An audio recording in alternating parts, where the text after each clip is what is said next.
സുഭാഷേ, നീ എങ്ങോട്ട് പോയി? ഇവിടെ ഉണ്ടോ? സുഭാഷ് കൂടി പോടാ. നീ എങ്ങോട്ട് പോയി? ഇവിടെ ഉണ്ടോ? എന്റെ കൈ പിടിക്കണോടാ. സ്ലാബ് കുടുങ്ങി താന്നപ്പോൾ ഇവിടുത്തെ PWD നടത്തിയ ഒരു നിർമ്മാണ പ്രവർത്തനമാണ്. ഇതൊന്ന് കാണിച്ചു കൊടുക്കണം, പ്രേക്ഷകരൊന്ന് കാണണം അല്ലേ. ഈ വാർഡിലുള്ള എല്ലാ കാര്യങ്ങളും 6 മാസം കൊണ്ട് എനിക്ക് പൂർണ്ണമാക്കി തരുമെന്ന്, അതായത് ഒരു പൂന്തോട്ടമാക്കി തരുമെന്നാണ് എല്ലാവരും പറഞ്ഞത്. പക്ഷെ ഞാൻ കണ്ടില്ല. നഗരസഭയിൽ 1ാം സ്ഥാനമാണ് കേരളത്തിൽ വർക്കല നഗരസഭ. ഓ തന്നെ. ഇവിടെ പൊട്ടിയാ പിന്നെ ഇവിടെ നിൽക്കാൻ പറ്റൂല, ഭയങ്കര സ്മെല്ലാണ്. അല്ല, സ്ലാബിനൊക്കെ നമ്മുടെ ഇപ്പൊ പദ്ധതിയിൽ വെച്ചു, പല പണികളും ചെയ്യുന്നുണ്ട്, ടെൻഡർ ആയിട്ടുണ്ട്.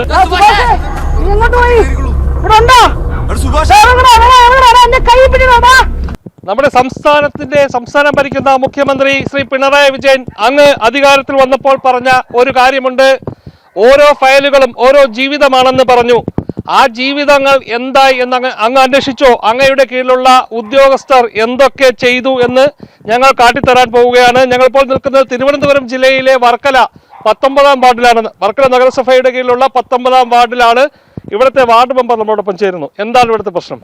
ഞാൻ വർക്കല നഗരസഭ 19ാം വാർഡ് കൗൺസിലർ ആമിന അലിയാർ. ഇത് രാമന്തള്ളിയാണ് സ്ഥലത്തിൻ്റെ പേര്. ഇത് കാലങ്ങളായി ഇങ്ങനെ ഈ റോഡ് കിടക്കാൻ നോക്കിയിട്ട് 10-20 വർഷങ്ങളായി ഈ ടാർട്ട റോഡ് ചെയ്തിട്ട് ഒരുപാട് ഭരണാധികാരികൾ വന്നിട്ടും ഒരു റോഡും ഒരു വികസനങ്ങളും ഇവിടെ ഉണ്ടായിട്ടില്ല. ഈ ജനങ്ങൾ എന്നെ സ്വതന്ത്ര സ്ഥാനാർത്ഥിയായിട്ട് ജയിപ്പിച്ചത് വർക്കല നഗരസഭയിൽ എത്തിച്ച് എന്തെങ്കിലും ഈ ജനങ്ങൾക്ക് നേടാൻ പറ്റും എന്നുള്ള ഒരു ധാരണയിലാണ്. ഞാൻ ഒരു സ്വതന്ത്ര സ്ഥാനാർത്ഥിയായിട്ട് മത്സരിച്ചു. സ്വതന്ത്ര LDFന് സപ്പോർട്ട് ചെയ്യുന്നു. ഈ നിമിഷം വരെയും LDFനാണ് സപ്പോർട്ട് ചെയ്യുന്നത്. എന്തായാലും അതിനെപ്പറ്റി ചിലത് പറഞ്ഞില്ലെങ്കിൽ ഈ ഒരു വാർത്ത ചിലപ്പോൾ പൂർണ്ണമാവില്ല. ഈ വർക്കല നഗരസഭയിൽ കഴിഞ്ഞ പ്രാവശ്യം നടന്ന തെരഞ്ഞെടുപ്പിൽ ഒരുപക്ഷെ 2 സ്വതന്ത്ര സ്ഥാനാർത്ഥികൾ സപ്പോർട്ട് ചെയ്തില്ലായിരുന്നെങ്കിൽ ഈ നഗരസഭ ഇപ്പോൾ ഭരിക്കുന്ന പാർട്ടിക്ക് ഭരിക്കാൻ പോലും കഴിയില്ലായിരുന്നു. അത്രയ്ക്ക് ഒരു വലിയ സപ്പോർട്ട് കൊടുത്തൊരു വാർഡ് മെമ്പറാണ് അല്ലേ? അതെ. എന്നിട്ടാണ് അവർ ഈ ദുരവസ്ഥ നേടുന്നത്. ഇതൊന്ന് പ്രത്യേകം ഓർക്കണം. ഓർക്കണം, തീർച്ചയായിട്ടും ഓർക്കണം. കാലുവരിയോ? എന്നെ നഗരസഭ കാലുവരിയോ? ഈ നിമിഷം വരെയും കാല് വരിയിട്ടില്ല. പക്ഷെ എന്റെ ആവശ്യങ്ങളൊക്കെ നിറവേറ്റിട്ടുണ്ട്. എല്ലാ ആവശ്യങ്ങളും നടത്തി തരാന്നുള്ള ഉറപ്പിലാണ് നിങ്ങൾ സപ്പോർട്ട് ചെയ്യുന്നത്. 6 മാസത്തിനകത്ത് എന്റെ ഈ വാർഡിലെ എല്ലാ കാര്യങ്ങളും നടത്തി തരാമെന്ന ഉറപ്പിലാണ് ഞാൻ അവരെ സപ്പോർട്ട് ചെയ്യുന്നത്. പക്ഷേ ഈ ഭരണം തീരാൻ 6 മാസം പോലും ഇല്ല. ഒരുപക്ഷെ ഇവരുടെ ഈ വാർഡിലെന്നല്ല, ഈ വർക്കലയിൽ തന്നെ ഒരുപക്ഷെ ഇവർ സ്വതന്ത്രരല്ല. ഇനി ഏത് പാർട്ടിയിൽ മത്സരിച്ചാലും വിജയിക്കുന്ന ഒരാളാണ്. അവരെ പ്രൊമോട്ട് ചെയ്ത് പറയുകയല്ല. കാര്യം അവരത്രത്തോളം തന്നെ ജനങ്ങളുടെ വിഷയങ്ങളിലൊക്കെ നേരിട്ട് ഇടപെടുന്ന ഒരാളാണ്.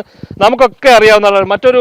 ഈ വർക്കല നഗരസഭയിലെ മറ്റു കൗൺസിലർമാരെയൊക്കെ വെച്ച് ഒന്ന് കമ്പയർ ചെയ്താൽ ഇവർ മിടുക്കിയാണ്, അല്ലെങ്കിൽ മിടുക്കനാണല്ലേ? അതെ, ഒരുപാട് ജനസ്വാധീനമുള്ള ഒരു വ്യക്തി തന്നെയാണ് ഞാൻ. അതായത് ഈ വർക്കല നഗരസഭ. പക്ഷേ ഈ വിഷയം എന്ന് പറഞ്ഞാൽ ഇത് വർഷങ്ങളായിട്ട് ഇവിടെ നേരിട്ടുകൊണ്ടിരിക്കുന്ന വിഷയമാണ്. ഈ വർക്കലയിലെ മുഴുവൻ ഡ്രെയിനേജ് മാലിന്യവും താങ്കളുടെ വാർഡിൽ കൂടിയാണ് വരുന്നത്. ഈ കാണുന്ന ഡ്രെയിനേജ് വഴിയാണ് വരുന്നത്. അത് വരുന്നതിലല്ല വിഷയം. ഇത് വേണ്ട രീതിയിൽ ഇത് ക്രമീകരിക്കുന്നില്ല. അതാണ് എൻ്റെ അഭിപ്രായം. കാരണം ജനങ്ങൾക്ക് ആകെ ഉള്ള ഇപ്പോൾ ഒരു വഴിയെന്ന് പറയുമ്പോൾ ഈ ഒരു വഴിയാണ്. ഈ 19ാം വാർഡിൽ ഒരു വഴിയേ ഉള്ളൂ. അതായത് TS കനാൽ റോഡാണ് ഒരു വഴി വരുന്നത്. പക്ഷേ അത് പ്രായോഗികമല്ല. അപ്പോൾ TS കനാലിൻ്റെ വർക്ക് നടക്കുന്ന കാരണം ഒരുപാട് സ്ഥലങ്ങൾ തൊഴിഞ്ഞ് കിടക്കുന്ന കാരണം വലിയ വാഹനങ്ങൾ അതിലേ പോകാറില്ല. ഇപ്പം ഈ റോഡാണ് ജനങ്ങൾ ആശ്രയിക്കുന്നത്. കാരണം മത്സ്യബന്ധനത്തിന് പോകണമെങ്കിലും പിന്നെ ഈ മത്സ്യ കച്ചവടത്തിന് പോകണമെങ്കിലും അല്ലാതെ ഈ ഏതൊരു സംഭവം ഈ വാർഡിനകത്ത് നടക്കണമെങ്കിൽ ഈ ഒരു റോഡ് മാത്രമേ ഉള്ളൂ. കാരണം ഒരു വീട് നിർമ്മാണം, ഒരു ആംബുലൻസ് സർവീസ് വരണമെങ്കിലും മറ്റുള്ള എല്ലാ കാര്യങ്ങൾക്കും ഈ ഒരു റോഡ് മാത്രമേ ഉള്ളൂ. ജനങ്ങൾ എൻ്റെ ഒപ്പം ഇപ്പോഴും എല്ലായ്പ്പോഴും ഉണ്ട്. അതിൻ്റെ പേരിൽ ഏതൊരു സംഭവം അറിഞ്ഞാലും ഈ വാർഡിനകത്ത് ഓടിയെത്തുന്ന ഒരു വ്യക്തി ഏത് മെനഞ്ഞാന്ന് ഈ കാറ്റും കൊടുങ്കാറ്റിനും 2 പോസ്റ്റ് മറിഞ്ഞ് ഇവിടെ കിടപ്പുണ്ട് 2 ഇടങ്ങളിലായിട്ട് മരങ്ങൾ വീണിട്ട്. പക്ഷേ ഇന്ന് വരയ്ക്കും ഇലക്ട്രിസിറ്റിക്കാർ അത് പരിഹരിച്ചിട്ടില്ല. ഈ ഒരു ഓടയെ പറ്റി പറഞ്ഞാൽ വർക്കല നഗരത്തിന്റെ ഏകദേശം 3 കിലോമീറ്റർ ചുറ്റളവിലുള്ള ഡ്രെയിനേജ് മാലിന്യം അടക്കമുള്ള സംഭവം ഇത് എവിടേക്കാണ് ഒഴുകി പോകുന്നത്? കടലിലേക്കാണ് ഒഴുകി പോകുന്നത്. നിങ്ങളുടെ വാർഡ് വഴി? എൻ്റെ വാർഡ് വഴി 19 വാർഡ് മൈതാനം 19 വാർഡ്, അതായത് മൈതാനം തൊട്ടിപ്പാലം വഴി 19 വാർഡ് വഴി നേരെ പോകുന്നത് തൊട്ടിപ്പാലത്തിൽ നിന്ന് ക്രോസ് ചെയ്ത് നേരെ പോകുന്നത് കടലിലാണ്. കാരണം 3 വാർഡ് ഇത് ക്രോസ് ചെയ്യുന്നുണ്ട്. നഗരസഭയുടെ 3 കിലോമീറ്റർ ചുറ്റളവിലുള്ള ഡ്രെയിനേജ് മാലിന്യം അടക്കമുള്ള ഇത് ഒഴുകിപ്പോകുന്ന ഈ ഒരു ഓടയുടെ ഒരു ദുരവസ്ഥയാണ് നിങ്ങൾക്ക് ഇന്ന് പറയാനുള്ളത്, അല്ലേ? ഇന്നല്ല പറയാനുള്ളത്, കഴിഞ്ഞ ഏതാനും വർഷങ്ങളായിട്ട് പറയാനുള്ളത്. ഓക്കെ, ഇതില് നിങ്ങളിവിടെ വന്നതിന് ശേഷം ഈ ഒരു വിഷയത്തിൽ എന്തെങ്കിലും പരിഹാരം ഉണ്ടാക്കി എന്തെങ്കിലും ഇടപെടൽ നഗരസഭ നടത്തിയോ? ഉണ്ടായിട്ടുണ്ട്. ഇല്ലെന്ന് കാരണം ഈ വർക്കല നഗരസഭയിൽ എല്ലാ ഡ്രെയിനേജും വരുന്നെന്നുള്ള എല്ലാ അറിവും കൊടുത്തതിന് ശേഷമാണ് ഞാൻ സപ്പോർട്ട് ചെയ്യുന്നതും. പക്ഷേ അത് അവർ പരിഹരിച്ചു കഴിഞ്ഞു. കാരണം ഈ ഓട പുതിയ ഓടയാണ്. 1,30,40 ലക്ഷം രൂപയ്ക്ക് ഇപ്പം ഞാൻ നഗരസഭ പണിഞ്ഞതാണ്. പക്ഷേ അത് നഷ്ടപ്പെട്ടു പോകരുതെന്ന് ഈ അധികാരികളുടെ അടുത്ത് 100 തവണ ഞാൻ കയറി പറഞ്ഞിട്ടുണ്ട്. ചെയർമാനായിരുന്നാലും എല്ലാവരോടും. ഉദ്യോഗസ്ഥരെ ഞാൻ തെറ്റ് പറയുന്നില്ല, പക്ഷേ അതിൻ്റെ ഭരണാധികാരികളാണ് അത് ചെയ്യേണ്ടത്. കാരണം പൊതുമരാമത്ത് സ്റ്റാൻഡിംഗ് കമ്മിറ്റി ചെയർപേഴ്സണെ 2-3 ദിവസത്തിന് മുമ്പ് കൊണ്ട് നടന്ന് എവിടെയൊക്കെയാണ് ഡാമേജ് ഉള്ളത്, എവിടെയൊക്കെയാണ് കുടുങ്ങി തന്നത് കംപ്ലീറ്റ് കാര്യങ്ങൾ കാണിച്ചു കൊടുത്തു. അതായത് ഇവിടുത്തെ ചെയർമാൻ ഈ വിഷയത്തിൽ ഇടപെട്ട് ഉദ്യോഗസ്ഥരെ അടുത്ത് ഈ വിഷയം എത്തിച്ചതിന് പരിഹാരം കാണുന്നില്ല, അതാണല്ലേ? ഇപ്പോഴും പരിഹാരം കാണുന്നില്ല, ഇതുവരെ പരിഹാരം കണ്ടിട്ടുണ്ട്. അദ്ദേഹത്തിന്റെ ഫോണിൽ എന്തെങ്കിലും ഔട്ട് ഗോയിങ് വല്ല കട്ടായോ? ഇല്ല, ഒരു കട്ടുമില്ല. ഞാൻ എന്തെങ്കിലും കട്ടായെങ്കിൽ നമുക്ക് റീചാർജ് ചെയ്ത് കൊടുക്കാം. നമുക്കെല്ലാവരുടെ പിരിവിട്ട് ഈ ഇവിടെ നിൽക്കുന്ന ആൾക്കാരൊക്കെ എല്ലാവരുടെ പിരിവിട്ട് വർക്കല നഗരസഭ ചെയർമാന്റെ ഫോണിൽ നിന്ന് കോള് പോകുന്നില്ല. നമുക്കൊന്ന് എല്ലാവർക്കും ഒന്ന് റീചാർജ് ചെയ്തല്ലോ. ആയിക്കോട്ടെ, ജനങ്ങൾ തയ്യാറാണെങ്കിൽ ഞാൻ തരാം. അല്ലാതെ എനിക്കൊന്നും പറയാനില്ല. കാരണം എന്താ വെച്ചാൽ ഇതിന്റെ എല്ലാ ഡീറ്റെയിൽസും ഞാൻ വാട്സപ്പ് ചെയ്തിട്ടുണ്ട്, വിളിച്ച് കാര്യങ്ങൾ ബോധിപ്പിച്ചിട്ടുണ്ട്. 2 ദിവസത്തിന് മെനഞ്ഞാന്ന് കൊണ്ടിട്ടതേ ഉള്ളൂ. ഈ സ്ലാബ് മൊത്തത്തിൽ കുടുങ്ങി തന്നിരിക്കുകയാണ്. ഈ ഒരു സംഭവം വളരെ മാതൃകാപരമായി ലോകരാജ്യങ്ങൾ കണ്ട് മനസ്സിലാക്കേണ്ട ഒരു നിർമ്മാണ പ്രവർത്തനമാണിത്. ഇത് ന്യൂയോർക്കിലും അമേരിക്കയിലും ഒക്കെ ഇംപ്ലിമെന്റ് ചെയ്യേണ്ട ഒരു പദ്ധതിയാണിത്. ഇത് കാര്യം എന്ന് പറഞ്ഞാൽ ഇവിടെ ഒരു സ്ലാബ് കുടുങ്ങി താന്നപ്പോൾ ഇവിടുത്തെ PWD നടത്തിയ ഒരു നിർമ്മാണ പ്രവർത്തനമാണ്. ഇതൊന്ന് കാണിച്ചു കൊടുക്കണം, പ്രേക്ഷകരൊന്ന് കാണണം, അല്ലേ? അതെ. പിന്നെ എന്ത് നിർമ്മാണമാണ് ഇതിന്? എന്ത് പേര് പറയാം? ഇതിന് എന്ത് നിർമ്മാണമാണ് പറയേണ്ടതെന്ന് എനിക്കറിയില്ല. കാരണം ഞാനിത് ആദ്യമായിട്ടാണ് കാണുന്നത്. ഈ ഇത് വീണ്ടും കുടുങ്ങിത്താന്നു എന്ന് പറഞ്ഞ് ഞാൻ കംപ്ലൈന്റ് ചെയ്തപ്പോഴത്തേക്കും ഈ കോൺട്രാക്ട് എടുത്ത വ്യക്തി, അതായത് ഒരു പ്രായം ചെന്ന ഒരു വ്യക്തിയും ഒരു ഡ്രൈവറും കൂടി വന്ന് 2 കുട്ട മണലിട്ടു. അതാണ് ഈ കാണുന്ന ഭാഗം മണ്ണിട്ടിട്ട് പോയതാ. കാരണം ആരും കാണാതിരിക്കാൻ. കാരണം വണ്ടികൾ വന്ന് അവിടെ എടുത്തിരിക്കുന്ന സുബിൻ മോഹൻ എന്ന വ്യക്തിയാണ്. ഓക്കെ, ഏതായാലും ഈ സുബിൻ മോഹൻ എന്ന കോൺട്രാക്ടർക്ക് കേരളത്തിലെ PWD എല്ലാവർക്കും കൊടുക്കണം. കാര്യം അദ്ദേഹത്തിന്റെ ഒരു മാതൃകാപരമായിട്ടുള്ള ഒരു നിർമ്മാണ പ്രവർത്തനം തന്നെയാണ് ഈ ഇത് എത്ര നാളുകളായി നിങ്ങൾ ഈ വിഷയത്തിന് പിന്നാലെ ഉണ്ട്? 6 മാസമായി. അതായത് ഈ റോഡ് വന്നു. സെക്രട്ടറി പുതിയൊരു ME ആണ്. ഞാൻ ഈ പുതിയ ME-നെ ഞാൻ ഒരിക്കലും കുറ്റം പറയൂല. കാരണം അവർ ആത്മാർത്ഥമായിട്ട് നിൽക്കുന്നുണ്ട്. പക്ഷേ അധികാരികൾ ചെയ്യണ്ടേ? അവരാണല്ലോ ഇത് ചെയ്യിപ്പിക്കേണ്ടത്. ചെയർമാൻ അല്ല, പൊതുമരാമത്ത് സ്റ്റാൻഡിംഗ് കമ്മിറ്റി ചെയർമാൻ ചെയ്യുന്നില്ല. ഇനിയെങ്കിലും എനിക്ക് പറയാനുള്ളത്, ജനങ്ങളോട് പറയാനുള്ളത്, നല്ലൊരു പൊതുമരാമത്ത് സ്റ്റാൻഡിംഗ് കമ്മിറ്റി ചെയർമാനെ കൊടുക്കണം നമ്മളെ വർക്കല നഗരസഭയ്ക്ക് എന്നാണ് എനിക്ക് അഭ്യർത്ഥിക്കാനുള്ളത്. കാരണം ഒരു 100,000 തവണ ചെന്ന് അവരോട് പറഞ്ഞു. വന്ന് ഒരുപാട് തവണ വന്ന് നോക്കി അവർ എസ്റ്റിമേറ്റും തയ്യാറാക്കി എല്ലാം ചെയ്തു. പക്ഷേ അവിടെ പിന്നിൽ എന്ത് സംഭവിച്ചെന്ന് എനിക്ക് അറിയില്ല. ഒരിക്കലും ഞാൻ ഉദ്യോഗസ്ഥരെ കുറ്റം പറയില്ല. കാരണം ഉദ്യോഗസ്ഥരെ കൊണ്ട് ചെയ്യിപ്പിക്കേണ്ടത് തീർച്ചയായും നമ്മുടെ അധികാരികളാണ്, അതായത് ഭരണാധികാരികളാണ്. ഈ വാർഡിലുള്ള എല്ലാ കാര്യങ്ങളും 6 മാസം കൊണ്ട് എനിക്ക് പൂർണ്ണമാക്കി തരുമെന്ന്, അതായത് ഒരു പൂന്തോട്ടമാക്കി തരുമെന്നാണ് എല്ലാവരും പറഞ്ഞത്. പക്ഷെ ഞാൻ കണ്ടില്ല. ഇപ്പൊ ഏതായാലും ഇവിടെ ഒരു മാധ്യമപ്രവർത്തകൻ കൂടിയായ ഷാജിയേട്ടൻ ഇവിടെ എത്തിയിട്ടുണ്ട്. ഷാജിയേട്ടാ, ഈ വാർഡ് മെമ്പറിന് ഈ വിഷയത്തിൽ ഒരു 4.5 വർഷം മുമ്പ് ഒരു തിരിച്ചറിവുണ്ടായിരുന്നെങ്കിൽ ചിലപ്പോൾ ഇങ്ങനെ സംഭവിക്കും. തീർച്ചയായിട്ടും സംഭവിക്കില്ല. പക്ഷേ നമ്മളെ വാർഡ് മെമ്പർ ആമിന നല്ല രീതിയിലുള്ള ഒരു പ്രവർത്തനമാണ് ഈ വാർഡിൽ കാഴ്ചവെക്കുന്നത്. പക്ഷേ അവർ പറയുന്നതൊന്നും ഈ മുനിസിപ്പാലിറ്റിയിലെ മറ്റുള്ളവർ കേൾക്കുന്നില്ല. ഉദ്യോഗസ്ഥരും അതുപോലെ തന്നെ ഭരണാധികാരികൾ കേൾക്കുന്നത് മിക്കവാറും അവരൊരു സ്വതന്ത്രമായിട്ടുള്ള ഒരു കൗൺസിലർ ആയതുകൊണ്ടായിരിക്കാം അങ്ങനെ ചെയ്യുന്നത് എനിക്ക് തോന്നുന്നു. പിന്നെ സ്ഥലത്ത് അടുത്ത വാർഡിലെ കൗൺസിലർ ഇപ്പോൾ ഷീന ഗോവിന്ദ് അവരെ ഒരു വാക്ക് 2 വാക്ക്. അങ്ങയുടെ വാർഡിൽ ഇതുപോലുള്ള സംഭവങ്ങളൊക്കെ ഉണ്ടോ? എൻ്റെ വാർഡിലില്ല. എൻ്റെ വാർഡ് 18-ാം വാർഡാണെങ്കിലും ഞാൻ താമസിക്കുന്നത് ഈ 19-ാം വാർഡിലാണ്. എൻ്റെ വീട് കാണുന്നതാണ് എൻ്റെ വീട്. ഇത് ഈ റോഡ് ഈ സ്ഥലവാസി ഈ വാർഡിൽ താമസക്കാരി എന്ന നിലയിലാണ് ഞാൻ കാര്യം പറയുന്നത്. ഈ പ്രദേശം എന്ന് പറയുന്ന ഒരു ഊറ്റുള്ള പ്രദേശമാണ്, അടിയൂറ്റുള്ള പ്രദേശമാണ്. അപ്പോൾ ഈ റോഡ് തകർന്നാലുള്ള ഒരവസ്ഥ, ഇത് എൻ്റെ വാർഡിൽ തന്നെ വെള്ളം ഈ ഓടയിൽ കൂടെയാണ് വരുന്നത്. പുത്തൻചന്ത ചിലക്കുരു ഭാഗങ്ങളിലുള്ള വെള്ളം മൊത്തം ഈ ഇതിൽ. അതുമാത്രമല്ല മൈതാനം നഗരസഭയിലെ 3/4 ഭാഗത്തോളമുള്ള ഡ്രെയിനേജ് വാട്ടർ മൊത്തം ഇതിൽ കൂടെയാണ് ഒഴുകി കടലിലെത്തുന്നത്. ഈ റോഡ് തകർന്നാൽ നമ്മുടെ എല്ലാം വീടുകളിൽ, എൻ്റെ വീട് ഈ പരിസരവും എല്ലാം വെള്ളം കൊണ്ട് നിറയും. വേറെ വെള്ളമല്ല, ഈ വേസ്റ്റ് വെള്ളം കൊണ്ട് നിറയും.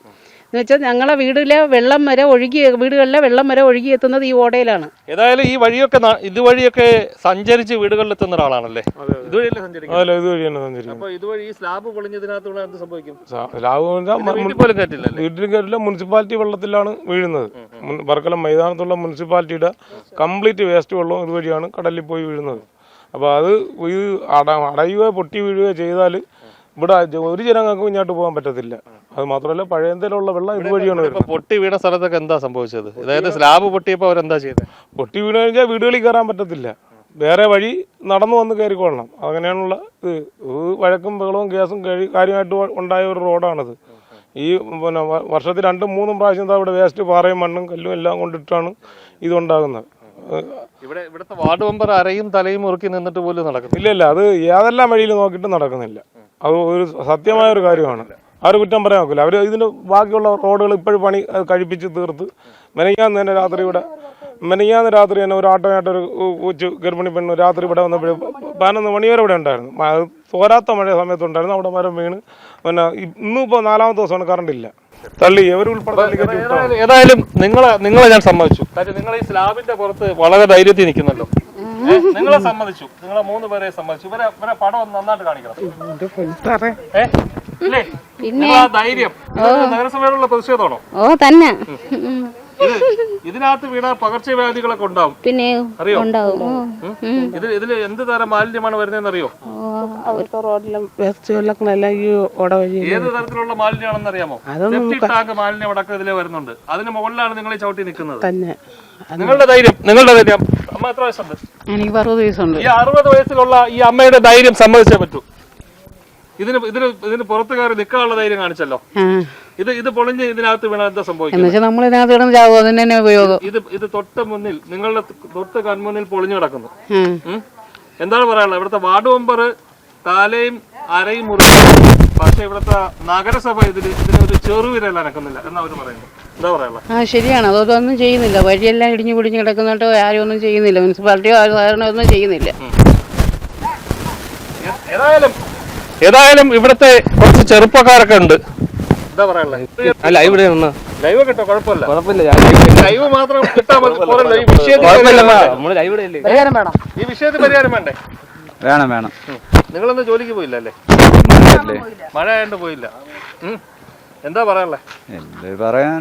റോഡ് വൃത്തിയാവണം, അത്രേ ഉള്ളൂ. എന്താ പറയാനുള്ളത് ഈ വിഷയത്തിൽ? വേറെന്തൊരു പറയാൻ, ഇതിലൂടെ ഏത് തരം മാലിന്യങ്ങളാണ്? മാലിന്യങ്ങൾ ഒരുപാടുണ്ട്. ഇതിൽ പോകുന്നില്ല, പക്ഷെ ഇത് പൊട്ടിക്കിടന്നാൽ തടസ്സമാണ്. ഇവിടെ നിൽക്കാൻ പറ്റൂല. ഇവിടെ പൊട്ടിയാ പിന്നെ ഇവിടെ നിൽക്കാൻ പറ്റൂല, ഭയങ്കര സ്മെല്ലാണ്. ഈ വർക്കല നഗരസഭയിലെ ചെയർമാൻ, താങ്കൾ AC കാറിൽ, മഴയത്തും AC ഒക്കെ ഇട്ട് AC കാറിലും AC ഓഫീസിലും ഒക്കെ ഇരുന്നോളൂ. ഇവിടുത്തെ അങ്ങയുടെ മൂക്കിന് താഴെയുള്ള 19ാം വാർഡിലെ ജനങ്ങൾ ഇവിടെ പെരുവഴിയിൽ മഴയത്തൂടെ നിൽക്കുന്നു. ഒരു വിഷയം പരിഹരിക്കാനായിട്ട് അങ്ങയുടെ വാർഡ് മെമ്പർ കയറി ഇറങ്ങി ആവശ്യപ്പെട്ടും പരിഹരിച്ചില്ല. ഈ ഒരു കാര്യം പരിഹരിച്ചില്ല. കാരണം എന്താ വെച്ച് കഴിഞ്ഞാൽ ബാക്കി എല്ലാ കാര്യങ്ങളും പരിഹരിച്ചു തന്നിട്ടുണ്ട്. കാരണം ഈ റോഡ് ഇതല്ലേ ഏറ്റവും പ്രധാനപ്പെട്ട കാര്യം. ഇതാണ് എനിക്ക് TS കനാല്. ഇത് 2 കാര്യങ്ങളാണ്. കാരണം ഈ ആകെ ഉള്ള ഒരു റോഡെന്ന് പറയുന്നത് ഇത് മാത്രമേ ഉള്ളൂ, വേറൊരു റോഡില്ല ജനങ്ങൾക്ക് സഞ്ചരിക്കാൻ. അല്ല, ഈ 19ാം വാർഡിലെ ഓടകളിലൂടെ മാലിന്യം കടന്നു പോകുന്ന അങ്ങക്ക് അറിയാവുന്ന വിഷയമാണല്ലോ. അങ്ങക്ക് ഈ 19ാം വാർഡിലെ ഓടയിലൂടെ മാലിന്യം പോകുന്നൊന്നും റിപ്പോർട്ട് ചെയ്തിട്ടില്ല. അല്ല ഈ 19-ാം വാർഡില് ഓടകളുടെ റിപ്പോർട്ട് ചെയ്തിട്ടില്ലെന്ന്. സാർ സ്ലാബുകൾ തകർന്നു കിടക്കുന്ന അങ്ങ് അറിഞ്ഞാൽ അല്ല, സ്ലാബിനൊക്കെ നമ്മൾ ഇപ്പോൾ പദ്ധതിയിൽ വെച്ചു, പല പണികളും ചെയ്യുന്നുണ്ട്, ടെൻഡർ ആയിട്ടുണ്ട്, നടപടികൾ മുന്നോട്ട് പോവുകയാണ്. അവിടെ വലിയൊരു പ്രോജക്റ്റ് ചെയ്യുകയാണ്. റോഡ് ഓട എല്ലാം കൂടെ വെച്ചുകൊണ്ട് വികസനം വലിയ രീതിയിൽ പൊതുമരാമത്ത് വകുപ്പിൻ്റെയും നഗരസഭയുടെയും ഒരു വലിയ പ്രോജക്റ്റ് അവിടെ ചെയ്യുകയാണ്. മുമ്പ് കഴിഞ്ഞ വർഷം വരെയും ആ TS കനാൽ റോഡ് വഴിയാണ് പോയിക്കൊണ്ടിരുന്നത്. ഇപ്പോൾ ഈ വണ്ടികളെല്ലാം വരുന്ന ഈ കൊച്ചുങ്ങളെയും കൊണ്ട് വരുന്ന ഹൈസ്കൂളിലായിരുന്നാലും പ്രൈമറി സ്കൂളിലായിരുന്നാലും MGM സ്കൂളിലെ വണ്ടികളായിരുന്നാലും എല്ലാം വരുന്ന ഈ വഴിയാണ്. അപകട സാധ്യതയുണ്ട്, അത് ഉറപ്പായിട്ടുണ്ട്. അത് 100-101% അപകട സാധ്യതയുണ്ട്. കാരണം ഇവിടുത്തെ അങ്കമാലിയിൽ പഠിക്കുന്ന കുട്ടികളെല്ലാം ഈ വഴിയാണ് നടന്നു വരുന്നത്. അപ്പോൾ അത് തന്നെയാണ് പറയാനുള്ളത്. ഇവിടെ ഈ സ്ഥാപിച്ചിരിക്കുന്ന സ്ലാബുകളൊക്കെ ബലക്ഷയം സംഭവിച്ച് ഇത് പൊളിയുന്ന അവസ്ഥ. ഇപ്പോൾ ഈ മഴയത്ത് അല്ല, മഴ പെയ്യുന്നതിന് മുൻപ് തന്നെ ഈ സ്ലാബുകൾ കഴിഞ്ഞ 2 വർഷത്തിനകത്ത് സ്ഥാപിച്ച സ്ലാബുകളൊക്കെ പൊളിഞ്ഞു വീഴുന്ന അവസ്ഥ. ഇതിനടിയിൽ കൂടി പോകുന്നത് വർക്കല നഗരസഭയുടെ 3 കിലോമീറ്റർ ചുറ്റളവിലുള്ള ഡ്രെയിനേജ് മാലിന്യം അടക്കമുള്ള സംഭവങ്ങൾ ഇതുവഴി ഒഴുകി കടലിൽ പോകുന്ന ഒരു സാഹചര്യമാണുള്ളത്. അംഗൻവാടിയും നിരവധി വിദ്യാഭ്യാസ സ്ഥാപനങ്ങളിലുള്ള വിദ്യാർത്ഥികളൊക്കെ കടന്നു പോകുന്ന ഒരു സ്ഥലം കൂടിയാണ്. പകർച്ചവ്യാധികൾ സംഭവിക്കാൻ സാധ്യതയുള്ള സ്ഥലമാണ്. നഗരസഭയും ബന്ധപ്പെട്ട അധികാരികളും ഒക്കെ ഈ വിഷയത്തിൽ ഉണർന്ന് പ്രവർത്തിക്കണമെന്നാണ് ഈ ഒരു അവസരത്തിൽ പറയാനുള്ളത്.